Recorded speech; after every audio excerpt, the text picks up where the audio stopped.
সকলকে জয় যিশু। প্রভু ধন্যবাদ করি। আসুন আজকের বাক্য পাঠ করি। পাঠের আরম্ভ এইরূপ। সারার মৃত্যু ও সমাধি। সারার বয়স 127 বৎসর হইয়াছিল। সারার জীবনকাল 100 বৎসর। পরে সারা কনান দেশস্থ কিরিথিয়থবে অর্থাৎ হিব্রনে মরিলেন। আর অব্রাহাম সারার নিমিত্তে শোক ও রোদন করিতে আসিলেন। পরে অব্রাহাম আপন মিত্রের সম্মুখ হইতে উঠিয়া গিয়া হেতের সন্তানদিগকে কহিলেন, আমি আপনাদের মধ্যে বিদেশী ও প্রবাসী। আপনাদের মধ্যে আমাকে কবরস্থানের অধিকার দিন। আমি আমার সম্মুখ হইতে আমার মৃতকে কবর দিই। তখন হেতের সন্তানেরা অব্রাহামকে উত্তর করিলেন, হে প্রভু, আমাদের কথা শুনুন। আপনি আমাদের মধ্যে ঈশ্বর নিযুক্ত রাজা স্বরূপ আপনার মৃতকে আমাদের কবরস্থানের মধ্যে আপনার অভীষ্ট কবরে রাখুন। আপনার মৃতকে কবর দিবার জন্য আমাদের কেউ নিজ কবর অস্বীকার করিবে না।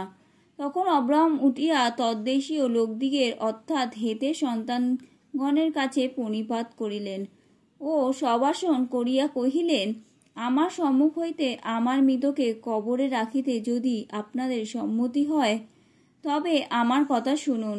আপনারা আমার জন্য শোরের পুত্র ইফ্রনের কাছে নিবেদন করুন। তাহার ক্ষেত্রের প্রান্তে মকপেলা গুহা আছে। আপনাদের মধ্যে আমার কবরস্থানের অধিকারার্থে তিনি আমাকে তাহাই দিন, সম্পূর্ণ মূল্য লইয়া দিন। তখন ইফ্রন হেতের সন্তানদের মধ্যে বসিয়াছিলেন, আর হেতের যত সন্তান তাহার নগরদ্বারে প্রবেশ করিলেন। তাহাদের কর্ণগোচরে সেই ইত্রীয় ইফ্রন অব্রাহামকে উত্তর করিলেন, হে আমার প্রভু, তাহা হইবে না, আমার কথা শুনুন।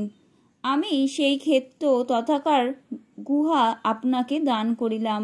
আমি নিজ জাতির সন্তানদের সাক্ষাতে আপনাকে তাহা দিলাম। আপনার মৃতকে কবর দিন। তখন অব্রাহাম তদ্দেশীয় লোকেদের সাক্ষাতে প্রণিপাত করিলেন, আর তদ্দেশীয় সকলের কর্ণগোচরে ইফ্রনকে কহিলেন, যদি আপনার ইচ্ছা হয় নিবেদন করি, আমার কথা শুনুন। আমি সেই ক্ষেত্রের মূল্য দিই। আপনি আমার নিকটে তাহা গ্রহণ করুন। পরে আমি সে স্থানে আমার মৃতকে কবর দিই। তখন ইফ্রন উত্তর দিয়া অব্রাহামকে কহিলেন, হে আমার প্রভু, আমার কথা শুনুন। সেই ভূমির মূল্য 400 শেকল রৌপ্য মাত্র। ইহাতে আপনার ও আমার কি আইসে যায়? আপনি নিজ মৃতকে কবর দিন। তখন অব্রাহাম ইফ্রনের বাক্যে অবধান করিলেন। ইফ্রন হেতের সন্তানদের কর্ণগোচরে যে রৌপের কথা বলিয়াছিলেন, অব্রাহাম তাহা অর্থাৎ বণিকদের মধ্যে প্রচলিত 400 শেকল রৌপ্য তৌল করিয়া ইফ্রনকে দিলেন।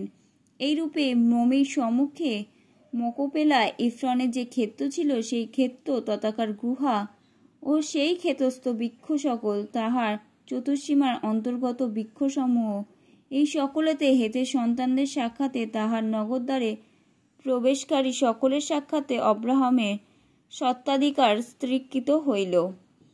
তৎপরে অব্রাহাম কনান দেশস্থ মোমের অর্থাৎ ইব্রনের সম্মুখে মকপেলা ক্ষেত্রে স্থিত গুহাতে আপন স্ত্রী সারার কবর দিলেন। এইরূপে কবরস্থানের অধিকারার্থে সেই ক্ষেত্রে ও তথাকার গুহাতে অব্রাহামের অধিকার হেতের সন্তানগণ কর্তৃক স্থিরীকৃত হইল। আমেন।